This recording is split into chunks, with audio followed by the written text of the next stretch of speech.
The Out-Aging Committee consists of representatives of several LGBT older adult focused programs, as well as researchers throughout the city, as well as LGBT older adults, and was instrumental in both planning the summit in 2017 and the activities that followed.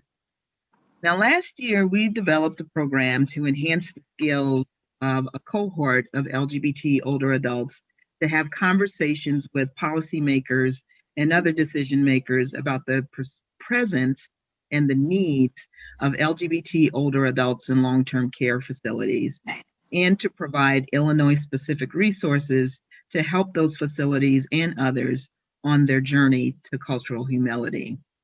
But like everyone, we had to change our plans due to the global pandemic we are still experiencing. So we pivoted. We wanted to take the time to lift up the stories of LGBT older adults while addressing the social isolation that the pandemic has just made worse for all of us. And we also wanted to continue to build and enhance the advocacy skills of LGBT older adults. I'll come back and talk about the latter training at the end of the program. But for now, I'm going to turn things over to my buddy, Archie Jim John. We work together on the Outspoken short storytelling show that in normal times takes place at Sidetrack on the first Tuesday of the month. We can still all catch that show virtually, still first Tuesday of the month. And we also have a podcast called On the Mic. And Archie is just a phenomenal storyteller himself. A Moth Grand Slam winner. He teaches storytelling. He tells stories all over the city. And to get a story from him, which you won't get today, is a real treat. But I encourage you to follow Archie through social media and on his website. So I'm going to turn it over now to Archie so we can get on with the show. All right. Good morning, everyone. It's such an honor to be here. I was so honored when Kim asked me to help out with this project. It has been such a life-saving. Tuesday morning's been my favorite for the last few months.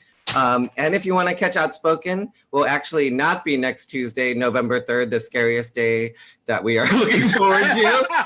We will be November 10th, and I will be talking Outspoken, so you can catch Outspoken on Facebook. But today is all about these storytellers, and I'm so proud of the work they've done. They've been incredible. We're going to start things out with Phyllis Johnson, and here's a little bio for Phyllis. Phyllis Johnson is a rookie storyteller. She is owned by her two four-legged sons who are happy she is retired. They claim her total focus. Please welcome Phyllis Johnson. So, good morning, everybody. I'm really thrilled to be able to tell you this story, much to my surprise. Starting in my mid-30s, I worked in higher education. One day, a colleague excitedly showed me an article about a card company, a greeting card company, that was about to bring out a line of cards aimed specifically at the gay and lesbian consumer. Thought it was a good idea, but I couldn't figure out why she was showing this to me. A couple of years later, in my 40s, I came out to myself. I was apparently out to my colleagues already. In fact, just recently, I realized that I served on the thesis committees of most of the lesbian and gay students in my department. So apparently I was out to my students as well. I maintain a warm relationship with my former colleagues and students. My longtime partner and I had a great retirement plan. After we quit our jobs, we would sell our respective residences and move to a less extreme climate. Then a friend suggested that maybe we might want to try living together first, a test. As luck would have it, I had just signed a contract for a single family house on the south side of Chicago, closer to her. Right after I closed on the house in October of 2008, she started living there, mostly. A month later, she moved in. We passed. We lived in the most socially conservative Black neighborhood in the city of Chicago.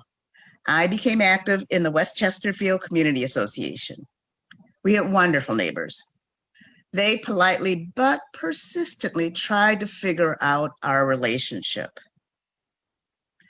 In my early 60s, I became a co-peer lead for Affinity's new 60+ group, the Trailblazers. Affinity Community Services is a Southside-based community organization that advocates for and builds community among African American LGBTQ people. In 2013, we planned a luncheon featuring a speaker discussing Medicare and the various types of supplements. We promoted this event all over the South Side in lesbian and senior spaces. We had a great turnout, including some strangers. Unfortunately, the luncheon coincided with my personal holiday, my birthday. How could I celebrate? I thought long and hard. That year, the Marriage Equality Act had passed, effective the following year. I decided to propose to my Robbie. I bought a new outfit, a ring, and wrangled the assignment to be the last speaker closing out the luncheon. At the end of the luncheon, I was talking about all the gifts that my association with Affinity had brought me, especially the Trailblazers. I realized some of the guests were not happy to be at a lesbian and gay event. I plunged forward. I began walking towards my intended. One of the strangers, a lady in a pink hat, was vigorously shaking her head. I got down on one knee and proposed. After the proposal, which was accepted, by the way, the pink hat lady was nowhere to be found. 11 months later, we were married. Unfortunately, Robbie was sick at the time of our ceremony. Devastatingly, she died 4 months later. At her memorial, I was surprised that 2 groups of neighbors came, our ever inquiring across the street neighbors and a group from the community association. We were good neighbors, still are. In 2017, I was pleased to sit on a panel at the Pride Tank AARP Out Aging Summit. This panel focused on community and connections.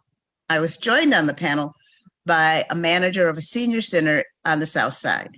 She told us how glad she was that she and her staff had undergone diversity training and how it improved the climate at the center. She also told us a story about one of her favorite participants. He had left her a note that he was leaving the center.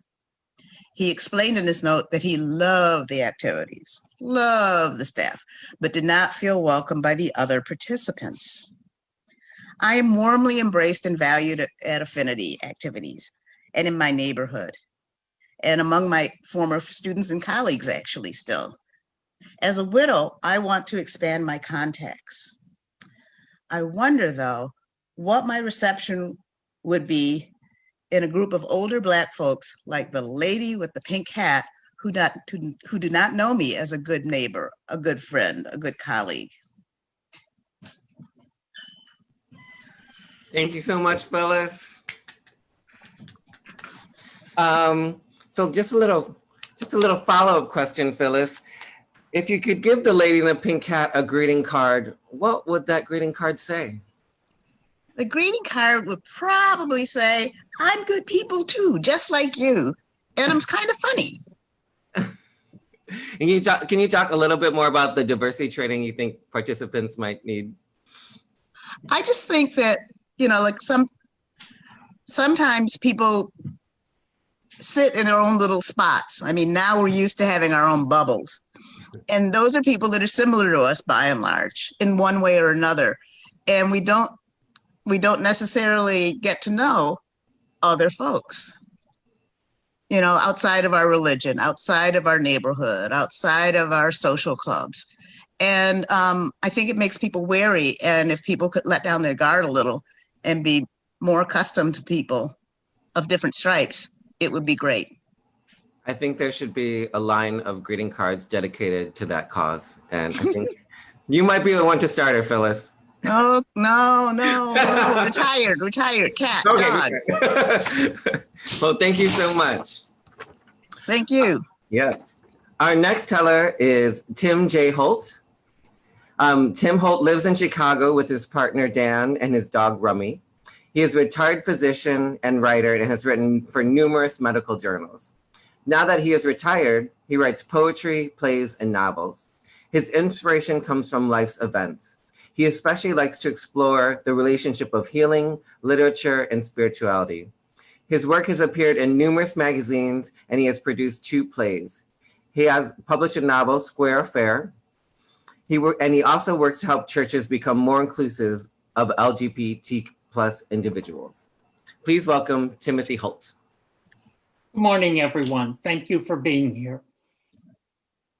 Inasmuch as Tim is a practicing homosexual, which we find filthy, dirty, and disgusting. These are the opening words from my wife's divorce attorney.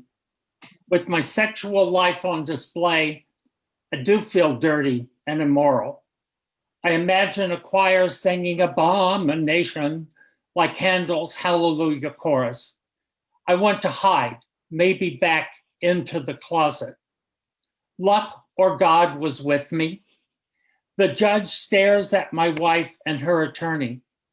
If this is how you plan to behave yourself in my courtroom, you will get little in this settlement. A welcome statement for 1980. The judge assigned us a court-appointed negotiator. As my attorney and I wait for the negotiator, my palms are sweaty, my throat dry, my heart pounding so loud I can't hear much else. Judgmental eyes must be staring at me from other rooms in the hallway. I watch dust motes floating in the light rays to keep my mind off the upcoming interrogation of my sex life and the emptying of my bank account. I'm expecting a demure, prudish, straight-laced, Bible-thumping churchwoman to pass judgment on me. But when the negotiator walks into the room, she's a young woman in a short, black leather skirt, black leather blouse, and black leather jacket. She's sizzling hot, even to this gay man.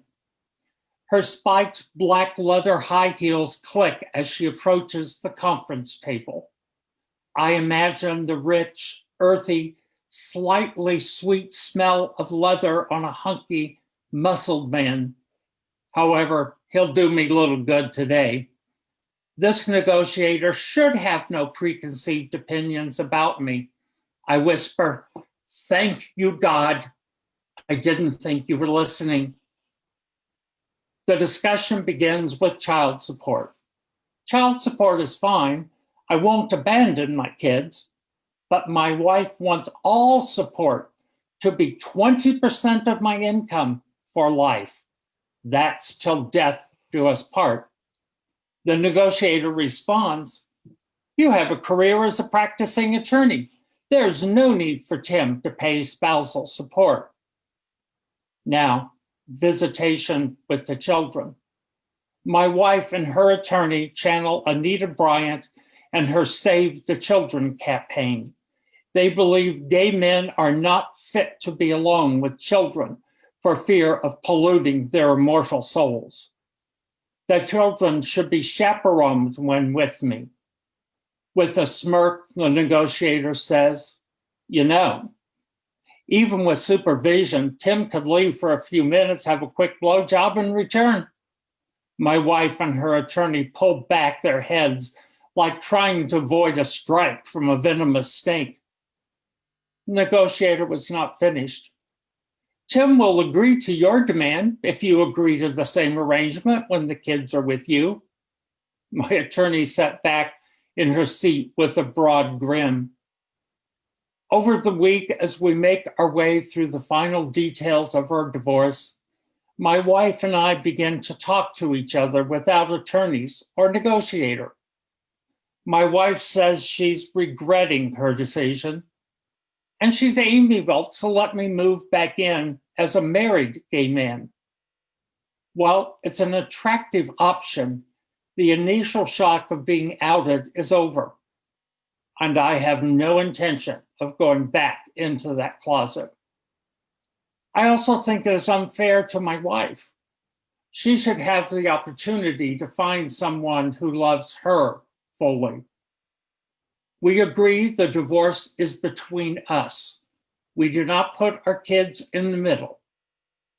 When my kids could understand, I told them I'm gay.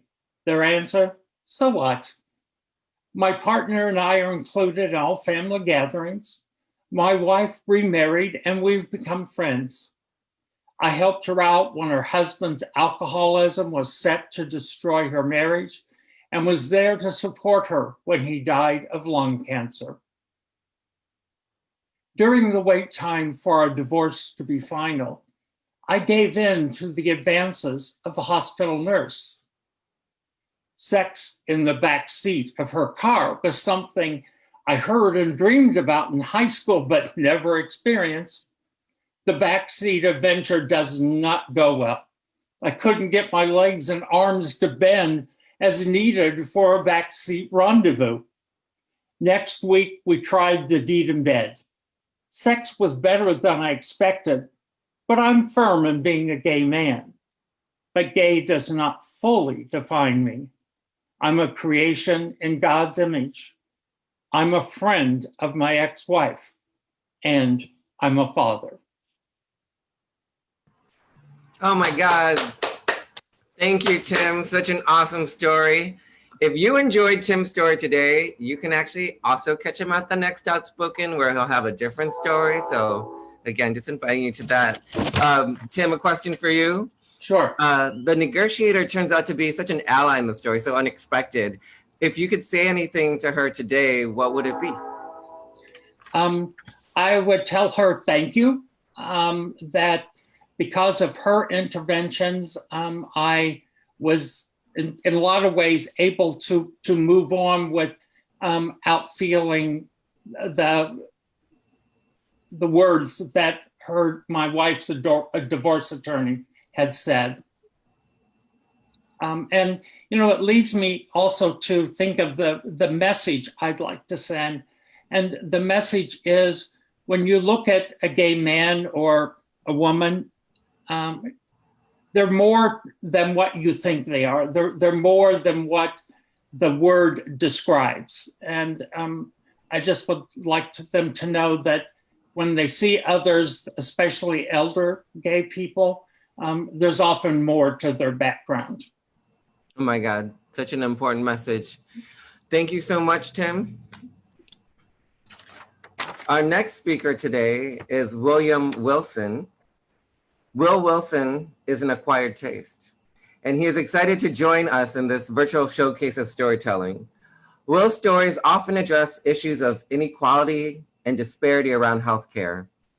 He's told these stories to politicians at all levels of government and continues to do so even now. He also likes to just chat with everyone he meets, as you'll soon find out. Please welcome William Wilson. Good morning, everyone. Actually, I prefer Will. Usually when I'm being called William, it's because I'm in trouble for something, which is also not at all unusual. My story this morning is about my voice. Mom always told me I have a voice that could cut through glass. As far back as I can remember, folks have been commenting about how I sound. As a schoolboy, my voice earned me the privilege of often being called on to read out loud to the class, as well as an A+ for orating Lincoln's Gettysburg Address when I was about 10 or 11 years old. At that point in my life, it was never about how I sounded.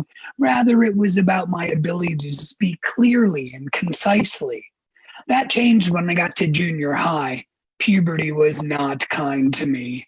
I was often teased for sounding like a sissy or a fag.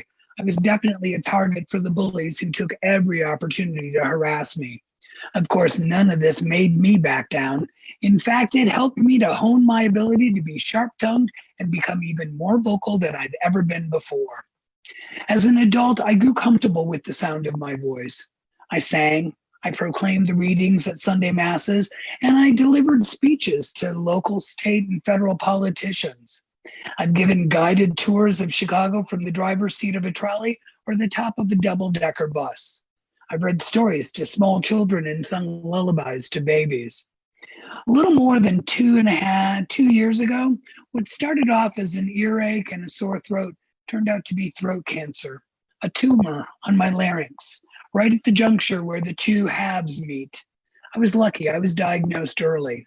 Still, there were 2 surgeries I'd have to undergo to remove the tumor, and I had no idea what was going to be on the other side.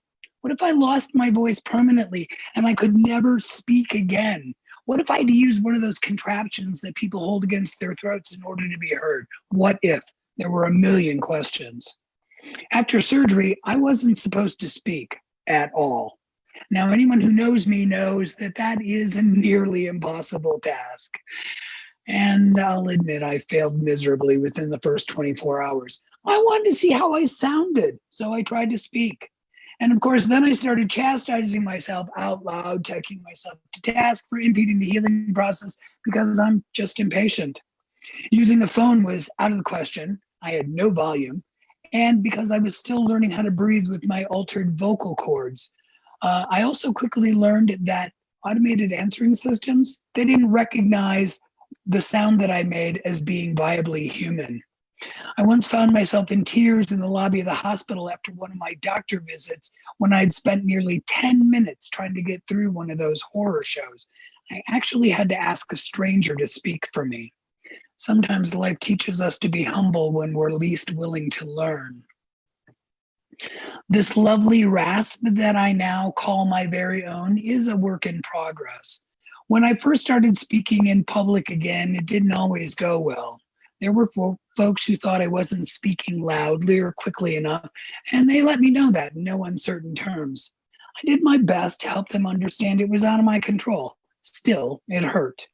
I went through phases. First, the Darth Vader phase, quickly followed by Christian Bale's version of Batman.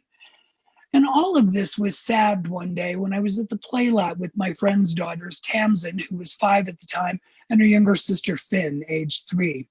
They were digging in the sandbox. I was watching them. They'd ask me questions. I'd answer. There was a little boy, he was maybe about 20 months old, who'd focus on me like a laser beam every time he heard my voice. I started watching him to see what he was going to do. I had no idea what to expect. All of a sudden, he looked me straight in the eye, grinned the biggest grin that he could muster, and then started imitating my sound. If I'd been looking for a hug from the universe, that was it. When I went back to work at the counter at Starbucks on Michigan Avenue, I was supposed to wear one of those personalized speakers so that I didn't stress my vocal cords and that customers could hear me. I hated that thing for 2 reasons. First of all, it elicited sympathy, which I wasn't comfortable with. And secondly, wearing it was simply a pain in the ass. That whole process lasted for about a week. I would keep it nearby in case I needed it, but that never happened. My regulars were happy to see me again. It had been about 10 months that I'd been there, so we had some catching up to do. And no one was complaining about my sound, though they did comment that it was different. I transferred from the store on Michigan Avenue to one closer to where I live. At the new store, they put me to work in the window. In fact, I became known as Will in the Window. I was the guy who took your money and handed you your order. Now, one of the focuses of Starbucks is what they call customer connection. All partners, Starbucks employees, are encouraged to make a connection with the customer at every step of the process. Perfect for somebody like me, and I took full advantage of every opportunity. It was always my habit to end every interaction with an alliteration based on the day of the week. So for today is Wednesday. So I'd say, have a welcoming Wednesday, have a warm Wednesday, have a wet Wednesday, whatever was going on outside. My friends, my regulars looked forward to my creation so much that often they try to guess what I was about to say. I, of course, eagerly anticipated their reactions. Now, not everybody enjoyed my little spiel. I had one regular who gave me such an icy glare every time that she realized she had to deal with me. I started to laugh when she would come through. I also realized I was very good at this whole customer connection routine. And most importantly, I noticed that folks liked the sound of my voice because they told me so. Every time I received a compliment, of course, I'd thank the giver, but I'd muse internally over my past fears of not being heard. One of my best days was when I received a handmade card from the 4 children of one of my regulars. They all drew on it and they all signed their names. Now, my voice has changed.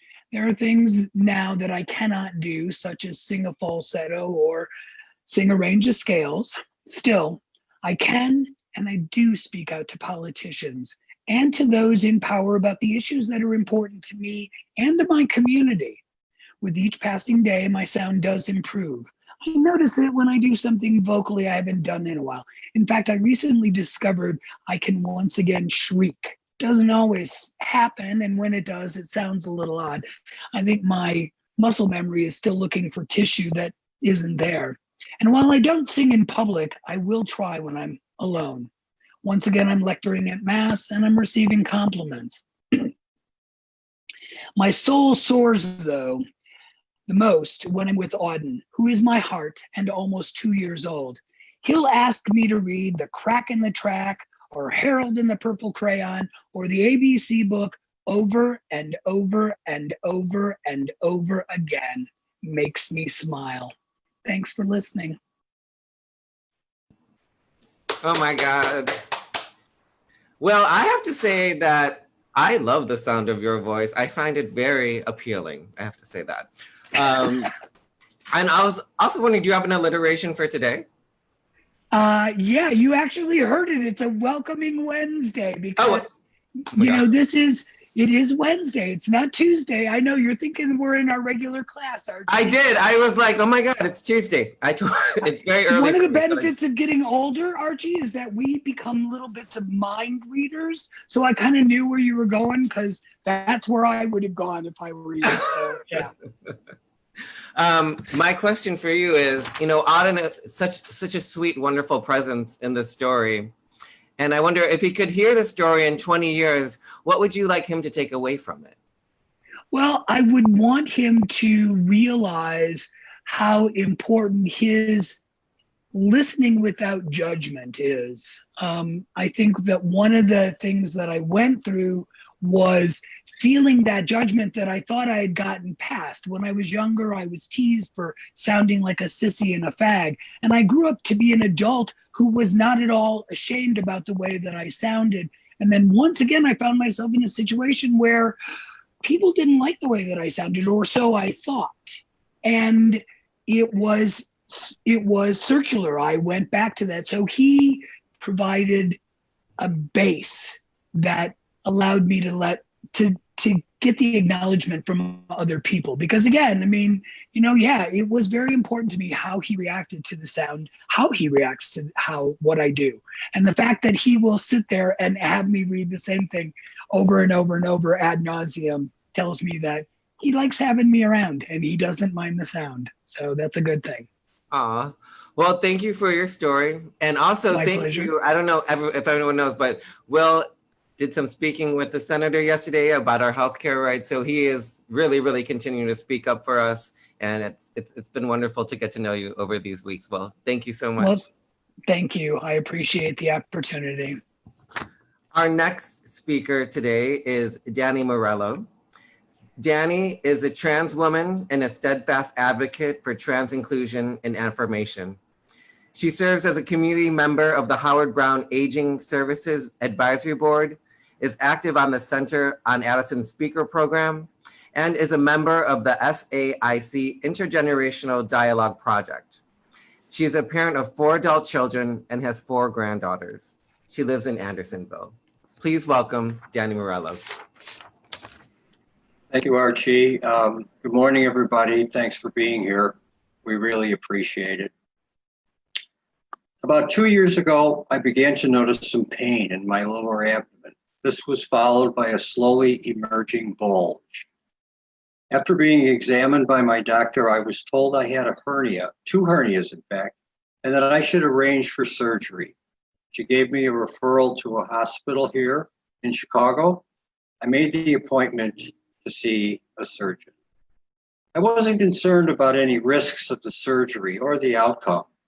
My surgeon was highly skilled. The hospital was top-notch, and I was in reasonably good health for my age. My only concern really was that my gender identity would not be affirmed. You see, I am a transgender woman. To be transgender means that one's deeply felt sense of their gender does not conform with the gender they were assigned at birth.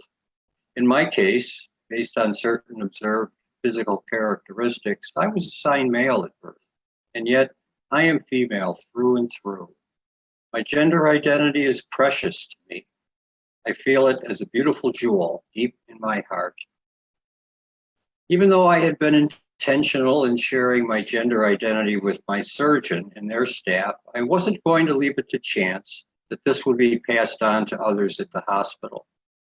I was going to have to advocate for myself.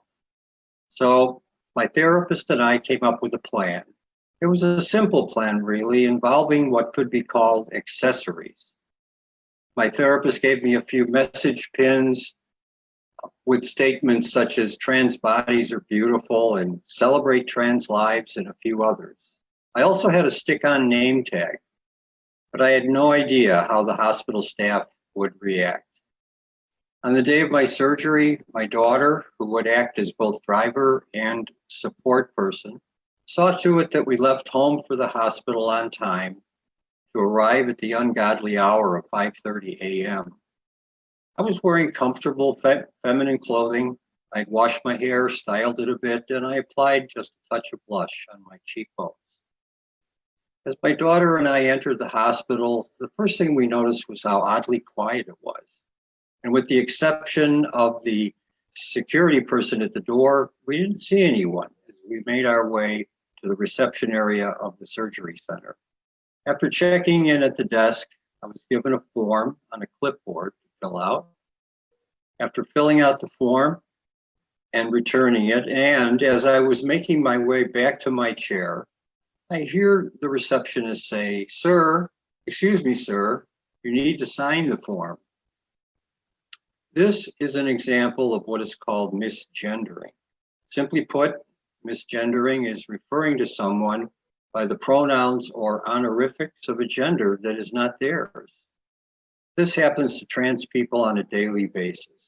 And when it occurs, it's not too much to say that we feel devastated and erased. I went back to the desk, signed the form, and returned to sit with my daughter. It took me some minutes to recover.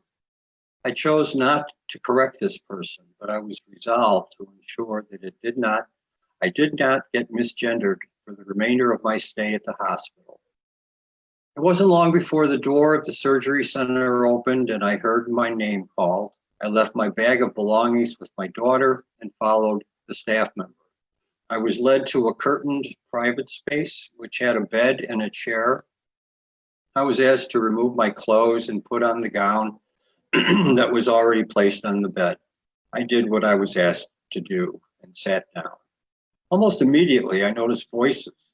And within the course of maybe 10 or so minutes, more hospital staff began showing up. As they did, my anxiety level increased.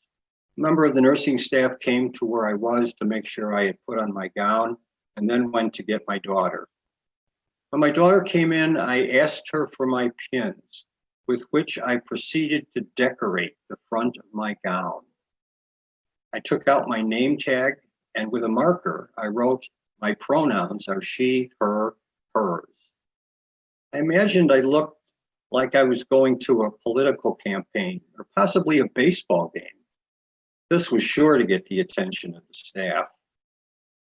Soon a different nurse came in. They stopped and looked at me with obvious surprise and confusion. They were especially focused on my name tag and asked, what is that? I explained that I was a trans woman and that these were my pronouns.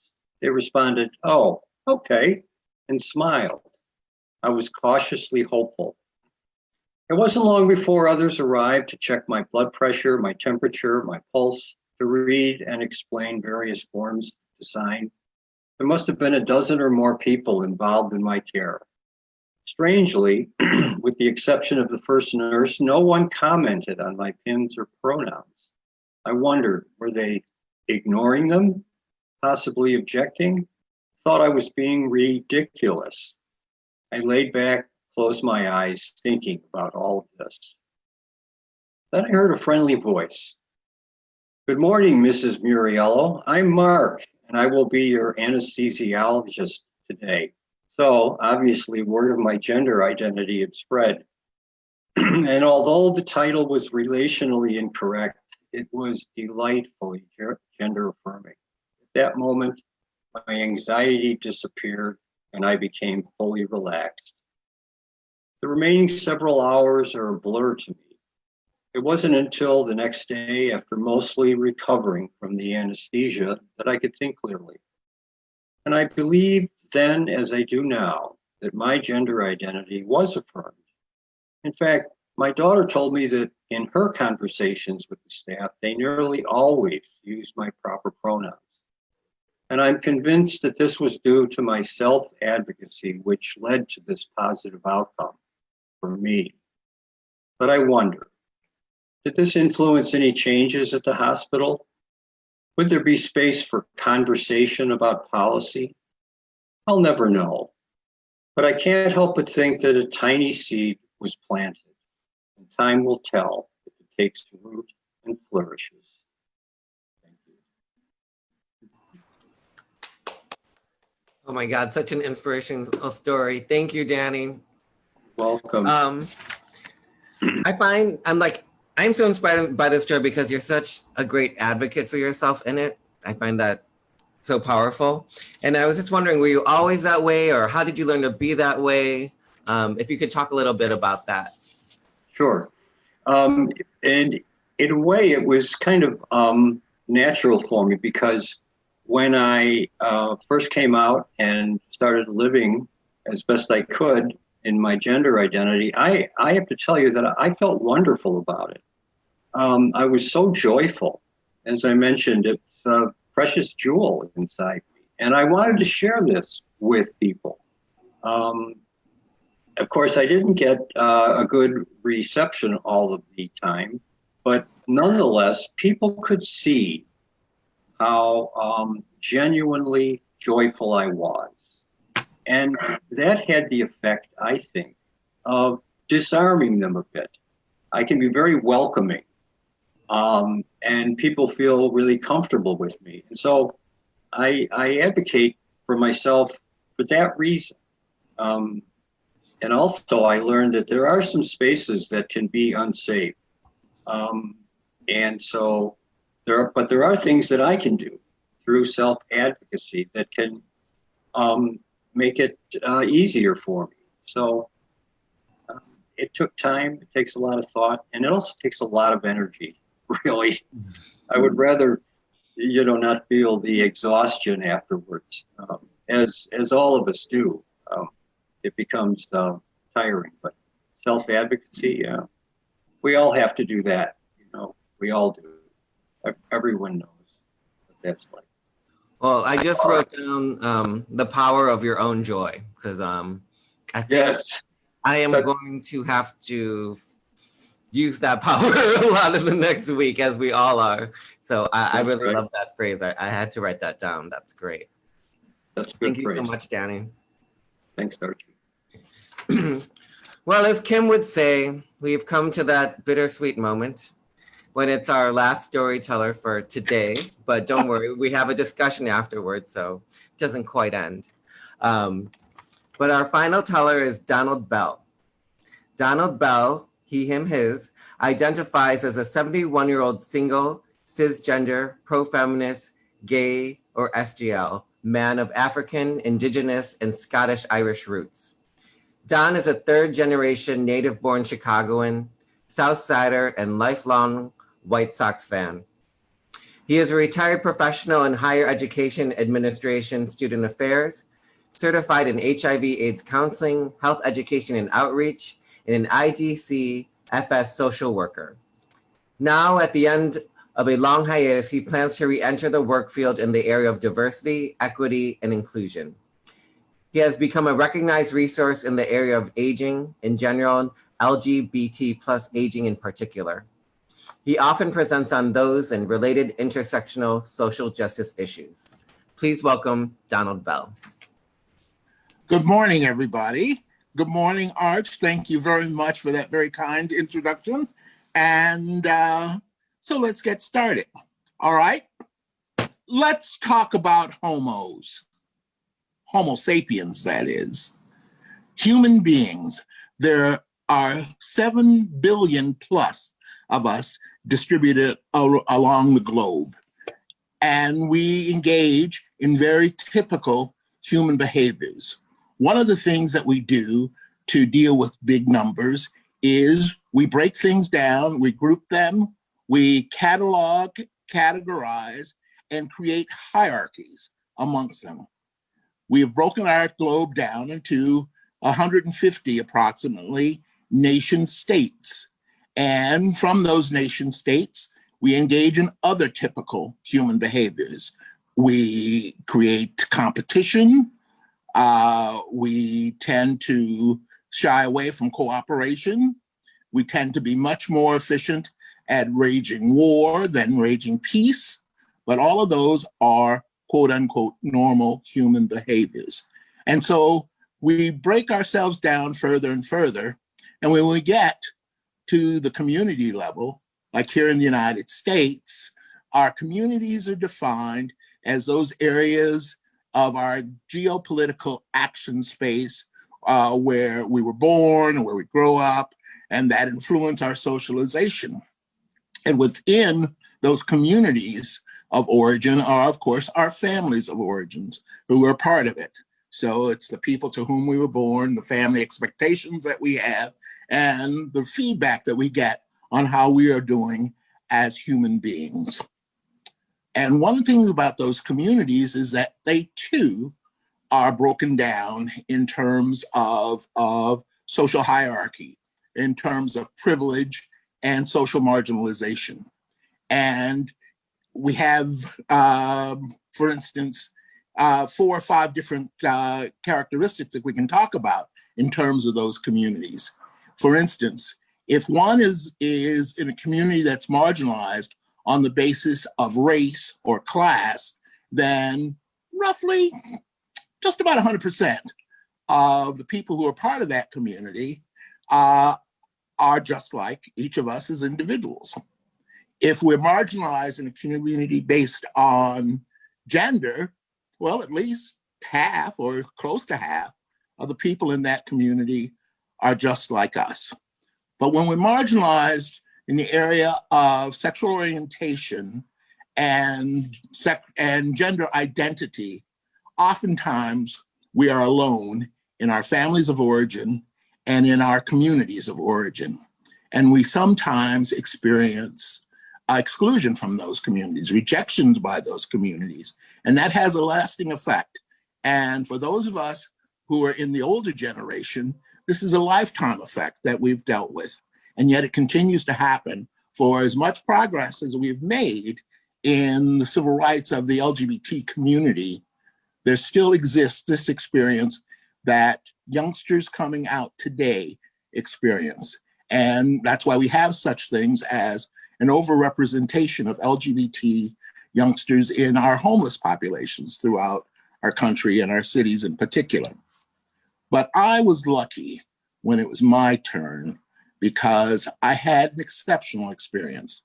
I was born to parents who were not only accepting, but who were very firm about unconditional love and their advocacy and support of me. And I'd like to speak about my mom, because yes, I'm one of those mama's boys. And the wonderful thing about my mom, whom I lost 7 years ago, was that she was a confirming supporter in my life. We had conversations that went on the entire life. And the particular part of her life that I'd like to share with you is the last 18 years when I was her sole caregiver. Now, Mom and I have been partnered in some very important things in my life. For instance, she and I together took care of my dad at home for the last 12 and a half years of his life. And she was also my partner in raising my 2 sons. So we had continued our conversations after my dad passed away and after my sons grew up.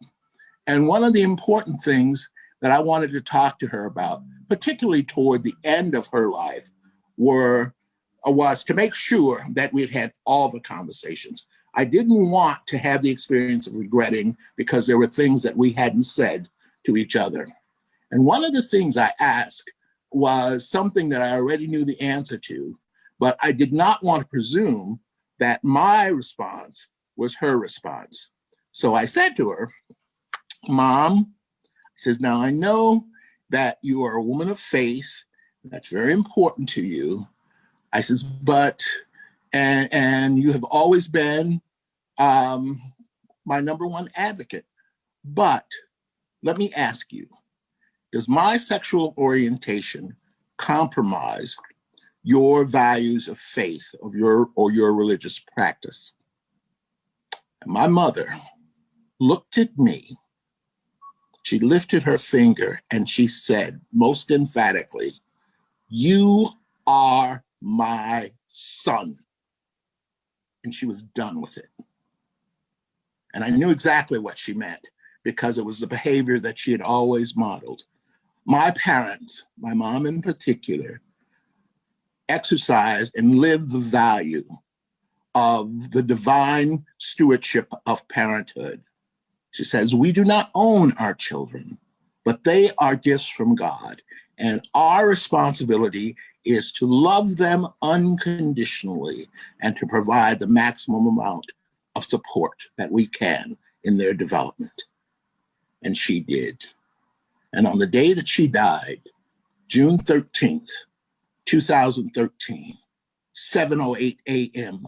Sunday morning, I sat with her body and I thought, for the first time in my life, my mother is a place where I can't reach her and I can't continue our conversations. But her messages stayed with me and are with me always. Thank you. Oh my God. I was so into that story, I almost forgot to unmute myself, Don. I have to say that throughout our session, you started talking about human behavior in the beginning of your story. Yes. I have to say throughout our sessions, you've dealt with some like difficult times, but you've always come to the sessions with this burst of energy and this light. And I just want to say I've admired that throughout the 5 weeks. Well, thank you. I am also a big mama's boy. There's no one happier that I'm gay than my mother. There's nothing in my life. But I was wondering if there are any other messages that you learned from your mother that you want to share with us in this little minute that we have. Yes, my mother taught me that that divine stewardship of parenthood that she and my dad modeled was also a part of how we were to react to all human beings. You know, we come from a faith tradition that invokes our belief and love of God, but it also says that we are to love our sibling beings as we love ourselves. And so it was very important that we move beyond hate and challenged ourselves to get to a point of love. And we were connected to and there to support all human beings. Oh, that is a beautiful statement to end this portion of this show. I love that message. Those are our stories for today, but right now I'm going to hand it over to Nick, who's been my partner in crime in leading this workshop. And Nick hails from the Great White North, also known as Canada, land of Celine Dion. Nick Westray is a newish professor at UIC. He's new to the Chicago area.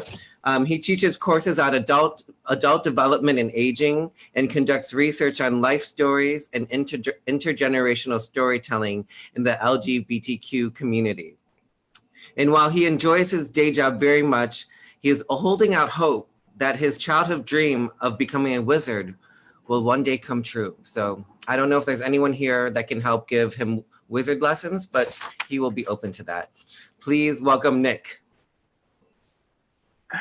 Thank you so much, Archie. So yeah, great. Are we unmuted? I'd ask all the storytellers to unmute. Maybe we can flip into gallery view so we can have a discussion together that actually is going to look a lot like our Tuesday mornings, just casually chatting about these really important issues. I want to start by you promise to remember that it's Wednesday and not Tuesday, especially Archie. It's Wednesday, not Tuesday, boys. Oh, I'm still grieving the loss of Tuesdays, though. Let me have it, Will. Yeah. You see, this Will is, interrupting me already. Where's my mute button? Yeah, nice. Hey, you're the one who asked us to unmute. That's on you, boy. That's true. I know. I asked for it, didn't I? Well, I do want to start by just expressing my heartfelt gratitude to these incredible elders whom you just heard tell their incredible stories, or a glimpse into their incredible life stories. Co-facilitating this workshop series has been truly transformative for me. And, I really do feel like a different person in a lot of ways. I feel expanded and connected across time and to people across in this virtual space. It's amazing, but I really feel like I've bonded so deeply with each of you. So thank you so much for this. And I'm so glad we get to share this with the audience we have here today. So why don't we, and I will say continue to say thank you. This is just the first time. I'm just like, I'm really grieving that this is coming to a close, but I'm looking forward to the next chapter in our storytelling community and to welcoming new people into it as well. So for this segment, we're going to talk a little bit about some of these issues that have come up. If you have any questions, I'm speaking to the audience now. I want to welcome you to ask those using the Q&A feature built into Zoom. I'm going to try my best to keep my eye on that, to be part of this discussion, and then also to ask some questions that I have prepared for the storytellers myself.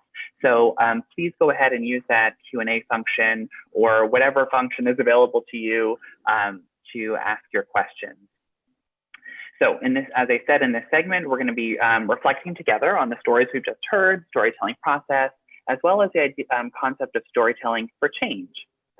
For my first question, I would like to know, what was it like to come together as a group of LGBT elders to reminisce, write, and tell your stories? Is there anything that you'd like to share about your experience with this storytelling process? Well, I personally had no idea what to expect. I'm usually pretty much an independent sort of person, so I wasn't sure what to expect. I was definitely excited about somebody actually kind of sort of forcing me to actually do something I've been wanting to do but haven't been able to self-motivate. So having you and Archie standing there in the background going, where is it? Kind of helped move the process along a little bit. But I was pleasantly surprised. Again, I wasn't sure what to expect. I had no idea. So I'm pleased the way that it turned out. Well, thank you for taking a risk with us. Sure. I'm glad you're here, Will. You guys are the ones taking the risk with me. You have no idea. Kim knew this. Kim knew this. So if anything would have gone wrong, you'd have been able to blame her. It's all Kim. Yeah. Well, it all went right. Nothing went wrong, Will. Good. I can weigh in a bit here on this question. First of all, like you said, Will, I didn't know what to expect either exactly. The first thing that I noticed, especially as we began to construct our stories, and I was listening to you other storytellers, is that I felt this really strong sense of connection, that we do have our differences. Of course, we're human, we come from different places, we have different experiences, but I really came to feel connected to all of you. As a senior and as a LGBTQ person. So that's one thing I wanted to say. The other thing is constructing a story for me was really hard. All of us can talk, but to construct a story that's coherent and that speaks to something in structure, you know, the beginning, middle, and the end, and then all the little nuances. That was brand new to me. I'm glad for it, but it was hard. It was really difficult to keep it clean, keep it clear. But wow, I'm kind of surprised. I mean, I'm impressed with myself. I actually did it, I think. Seems to me. So those are my two ideas. Yeah, listening to you, Danny, it makes me think of the reality that you hit the nail on the head. I mean, what I ended up doing in this workshop is the story that I shared with all of you is a very personal story. And normally I don't let people get to that part of me. And had I not been called out, I mean, you know, when I was first thinking about, well, actually throughout my first idea, it wasn't shot down. It was just suggested that really, I think that there might be something else that would be a little bit more. So it reminded me of not so much trusting you guys, but actually telling myself. And I will tell you, this happened to me once before doing advocacy, and it was about what I talked about yesterday, and I think I might have mentioned it. When I first started working and getting the Affordable Care Act passed, I would tell people that I was living with a pre-existing condition. And I did that for, I don't know, a couple of years at the very beginning. And then right as we were getting close to when they were actually going to vote on this legislation, and I was trying to convince people that this was something really important, and I thought, the term pre-existing conditions doesn't describe jack shit. I need them to understand why this is important to me. And I stood on a stage in front of 1,500 people and said, I'm a person living with HIV and an AIDS diagnosis. It was so liberating and so freeing, and the same sense talking about my voice, which is, I know it's my own perception, and I appreciate when all of you tell me how lovely I sound. But in my head and in the darkest part where all of us live and we're very afraid, that part of me is still very sensitive about that particular topic. So to be able to open up and to share that story with you took a conscious choice. And again, you reminded me of that, Danny. So the similarities were there. I had to make that conscious choice that I could tell that other story and I could have BS'd my way through it and you guys would have never known the difference. But you gave me the gift of having me go to the place of truth, which the community supported it. So it works out all the way around. Sorry, I'll get off my soapbox now. Stay on. And I think what you're saying, Will, is that it's not just difficult to write a story, as Danny's saying. It's also difficult to put yourself in that vulnerable place of reflecting on difficult, challenging, emotional topics that are connected to negative emotions. So, and I think so storytelling is hard work, really hard work, and it can be painful work, but it can also be healing work, especially when you have a community of support like we've been able to create. It's, you know, and that was, we hardly did anything to make that happen. You know, that manifested because of the people in the group as well. Okay, so would anyone else like to share about the experience of going through this process? I'd like to share just one thing quickly, if I could, Nick, please. Yeah. For me, at this stage of life where I've dedicated myself to the issues of aging in general and LGBT aging in particular, this was really an affirming experience. I know, or I knew before we started, everyone who's on the panel with me in person, except for Will, whom I'd known virtually for a long, long time from social media. And it was a real luxury to be able to spend this time with these people while we were achieving a level of intimacy, which is very important in this stage of life as we are faced, as are all aging people, with the issues of social isolation. So to make these connections and to strengthen them to the depth of intimacy rather than casual relationships was very, very important. So my friends that I knew here, I now know even better. and we have shared with each other, we have trusted each other, we've gone to the very, depths of our souls and sharing and coming up with the stories. So the stories themselves are only secondary for me to the experience of relating to the folks on this panel. Thank you, Don. Phyllis or Tim, would you like to chime in here? I want to make sure I give you the opportunity just to react to the experience before moving on to the next question. Or not. That's Move cool. on. Thank you. Thank you for sharing the space.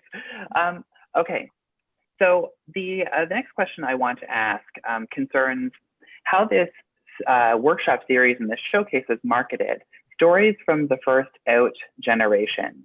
And for those of us who are unfamiliar with this idea, I was hoping that maybe some of the storytellers could speak about what it means to be part of the first out generation.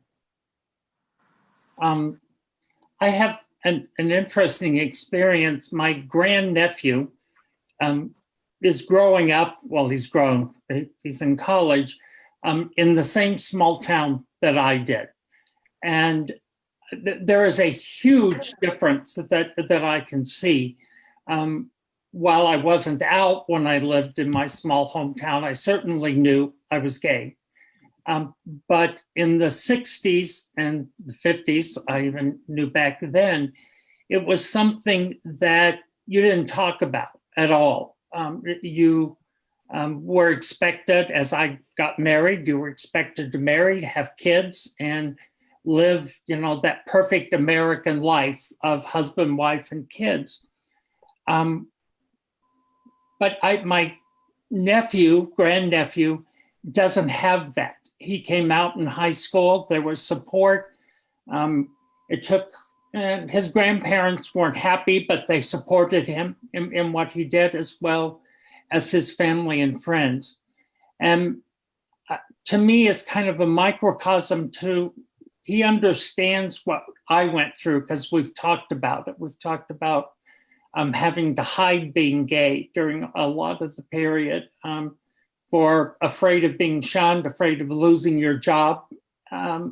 So I think going through that as the first out generation is really important for the younger kids to understand what happened and to hopefully work to not lose that what we had gained. Because every day when you look at the political scene, that is threatened almost every day. Phyllis, it sounds like you wanted to add something to that.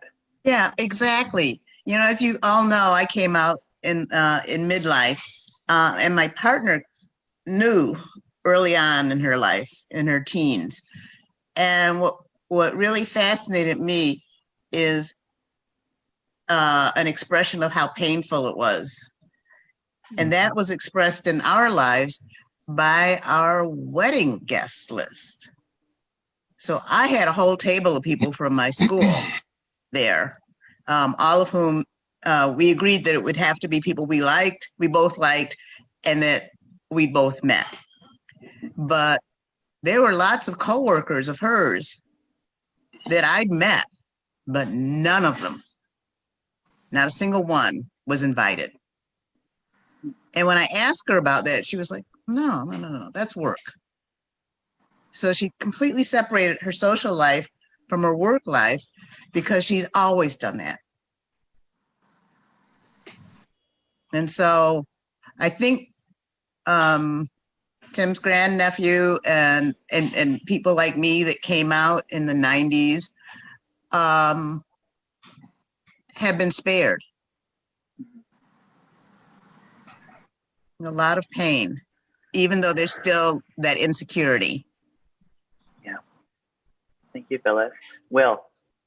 Well, what I was thinking was not necessarily so much on the social issues that Tim was referencing, but it makes me think about how the LGBT being out, since the community was out, I'm thinking of the HIV/AIDS epidemic and its initial beginning, and how it was the LGBTQ community that fought for healthcare parity that pushed the CDC to do the kinds of testing, that pushed big pharma to create the kinds of drugs that needed to be done.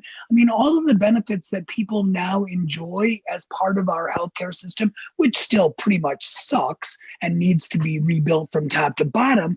But even the things that we now have were the result of the efforts that we took at the beginning of that crisis to make healthcare better for everyone, you know, because we were a shunned community. So having that political will, which we had gotten only 10 years earlier. I mean, Stonewall was in 69, HIV was in the early 80s. That's freaking 11 years.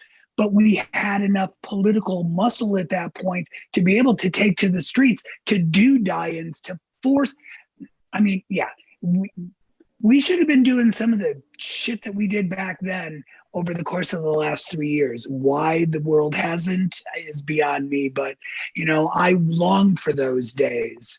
And if we have to, I know that I can do that again. But again, I think that there's that other example. Tim was talking about how now the generation coming up, you can come out in high school and you're getting supported. Whoa, that is so cool. You know, we have access to medications. I was watching how we're dealing with COVID-19 and coming up with a vaccine. None of this would have been happening the way that it's happening had HIV not happened, had we not pushed for those kinds of testing schedules and creation. So, yeah, I think that there are benefits. There's been a cost to getting those benefits, but there are benefits. Yeah. And looking at this from the perspective of a member of a younger generation, you know, we have to thank you for visibility. And we forget that, I think. We take for granted these benefits that we have inherited from your hardship. And so it's interesting to think about that disconnection in our experiences of the world, but also in terms of visibility. I have incredible models of what LGBT aging looks like in you, but you didn't have that. And yeah, I'm thankful to have the perspective shift to reflect on that. Don, I want, oh yeah, Tim, go ahead. And then I want Don to have okay, I'm sorry. I just wanted to comment a bit on the HIV and what the other thing it did to us. I'm a long-term survivor of HIV, but it put us back in the closet. In a lot of ways, that we couldn't necessarily expose ourselves as being gay because there weren't laws to protect us at the time. And there were no HIV laws to protect us.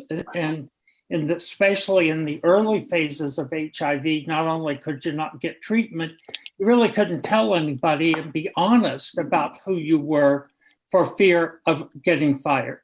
And it was going back into the closet as far as I was concerned. Right. Don, did you want to add something? Yeah, I did. I see this issue of being the first out generation of LGBT elders as being political and being very significant. And this is my perspective. First of all, unless one is a white gay male of Christian WASP experience and privilege, then the whole issue of being part of the LGBT community is intersectional. And we vary in our experiences, in our perceptions. Now, the first thing that I became aware of that I was politically was I became aware of the fact that I was Black. And I mentioned that I'm a native Chicagoan. And when I was 5 years old, Emmett Till's body was brought back to the city.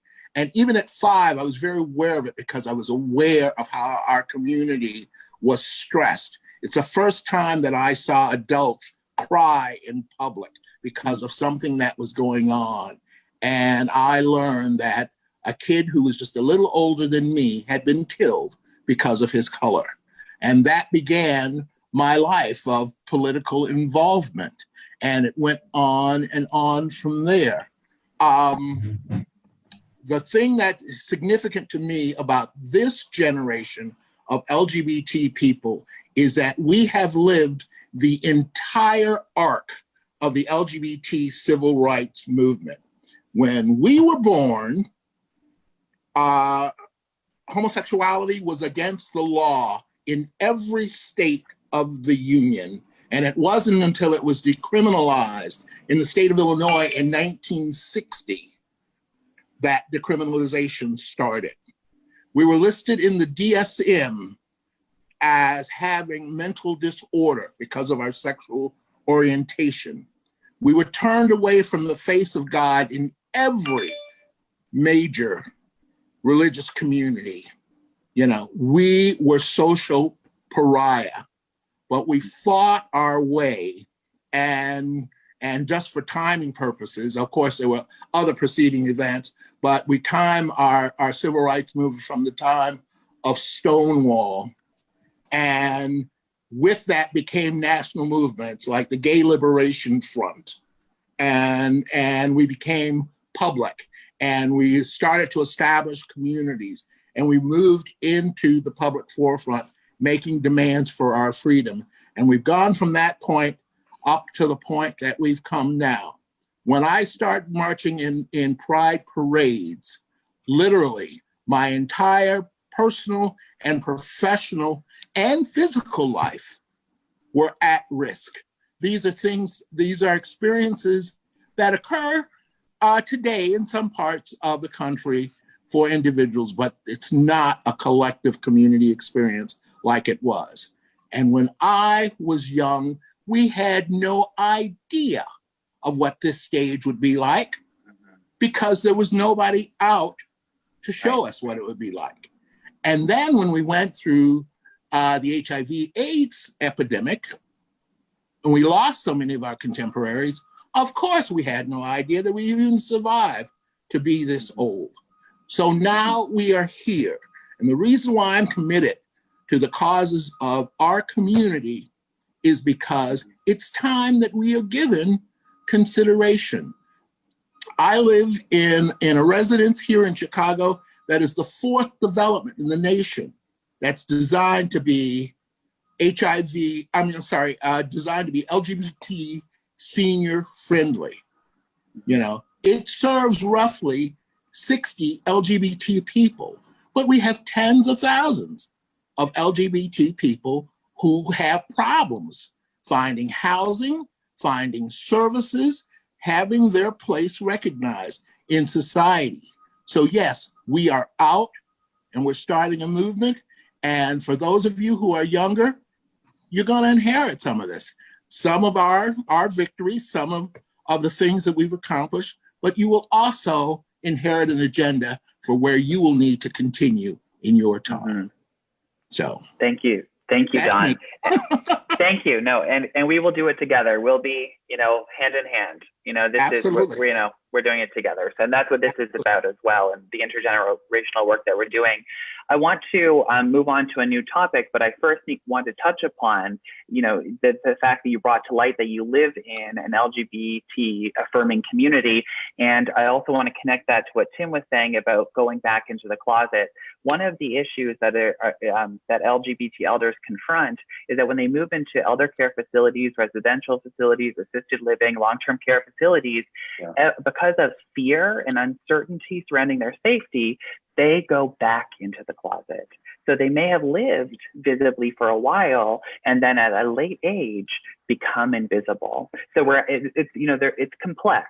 On the one hand, we have greater visibility for our LGBT elders, but at the same time, there's this serious problem where some elders fear needing to hide their identity. So just wanted to identify that and name that as one serious issue that we should all be thinking about quite a bit more.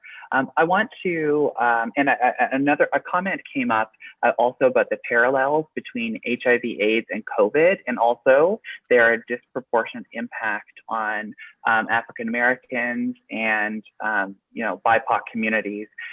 So just wanted to identify that came up as a comment, and that's a specific problem for people who have lived through the HIV/AIDS epidemic and are now experiencing COVID, another pandemic.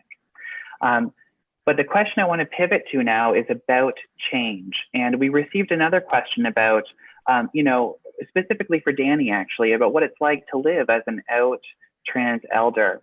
So, and Danny, I know you have something to say about this, about change and how we make change. So maybe we can tie those two questions together. I was hoping you could maybe we could think a little bit more concretely about what we need to do to change, to make the situation better for elders. And of course, you'll speak maybe about your own experience from the perspective of a trans woman.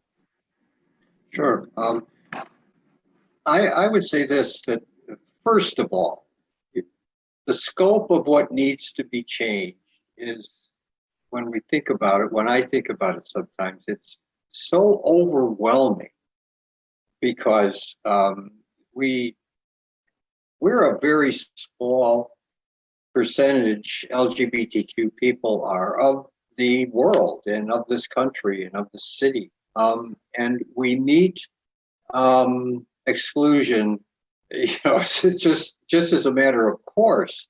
So sometimes it's hard to think about what exactly needs to be changed and cover everything. I'm just going to say one thing. Okay. In my story, I focused exclusively on just one experience in one place. And I did that.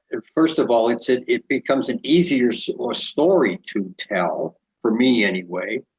But it brings me, and it brings us to a place that most people usually get to, and that's a hospital. And the hospitals are large.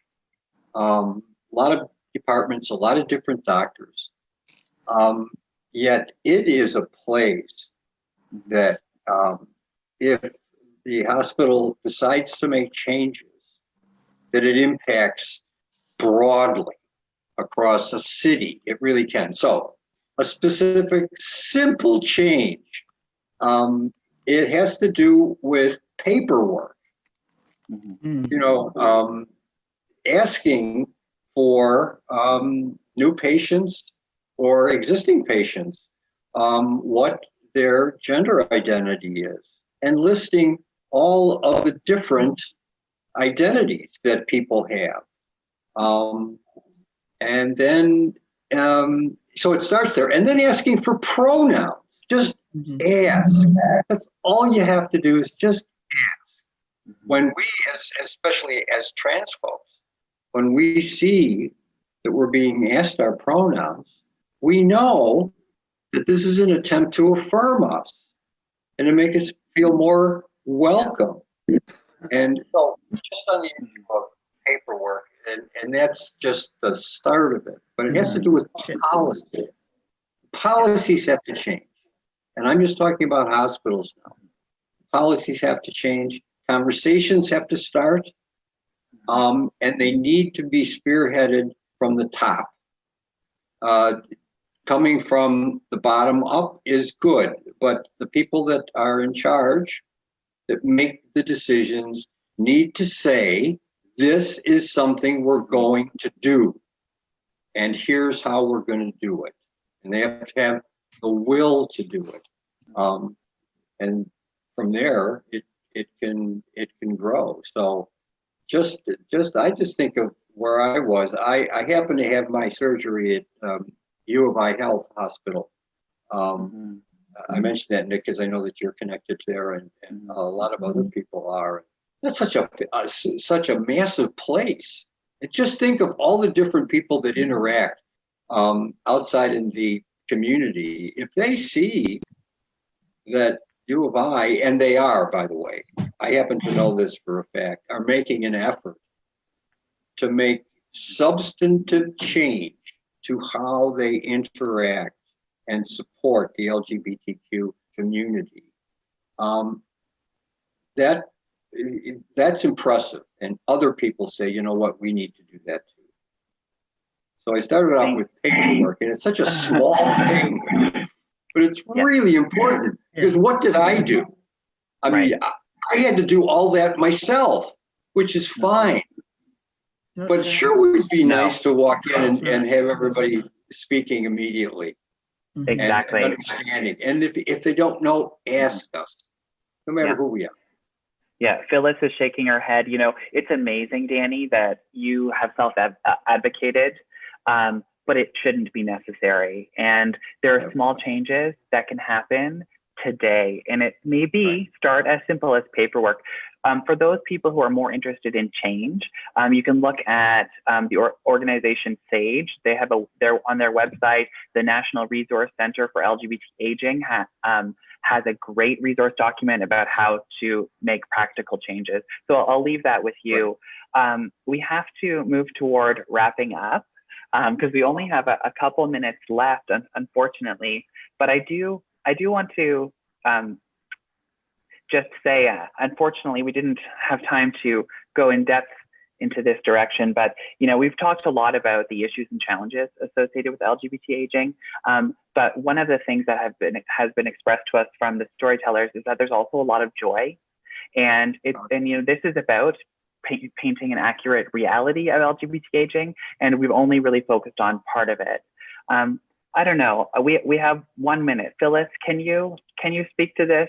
I wanted to ask the question to the group about, you know, what brings you joy about being an LGBT elder? My niece always laughs at me because I'm excited every year when my birthday comes, besides it being my own personal holiday, that every year it gets better.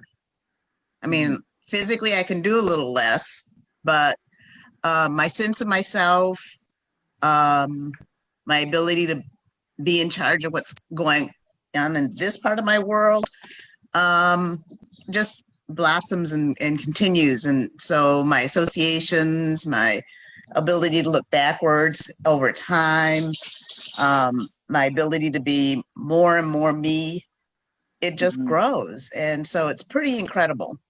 And so I'm liking being older so far. Yes. Thank you, Phyllis. And I'm loving being lesbian. So that's a wonderful thing.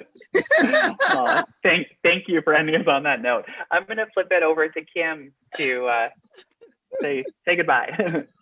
Oh my goodness. This has been so wonderful. Thank you for ending us on that note, Phyllis. I really appreciate it. Appreciate all the storytellers. Thank you, Tim, Don, Danny, Phyllis, Will, and the other two members of our community who aren't on the panel today. Special thank you to our trainers, Archie and Nick. This has been just fantastic. We're going to have to find a way to do this again and keep this going. At the top of the program, I mentioned that we have another type of training coming up focused on advocacy for LGBT older adults. And this is going to be a 4-part training, so multiple sessions like this one. I'm hoping that some of our storytellers, if not all of them, will come back, and then we have room for a few more. And that training will actually culminate with a breakfast on the LGBT aging issues with some members from the Illinois General Assembly and others. So I cannot say how much I really, really, really appreciate storytelling for change and being a fly on the wall. A lot of times I was there, but I wasn't visible. My picture was up, but I was listening. And I've just seen this community come together in such a powerful way and hope that we can continue to maintain this. So this is a super busy day for Pride Action Tank and AIDS Foundation Chicago. So in about half an hour, we are going to have another program called AIDS Foundation Chicago Policy Fireside Chat.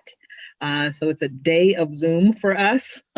So I'm going to let folks go and get settled. And I hope you'll join us for that. I think Jack put the link to the registration for the Fireside Chat in the chat.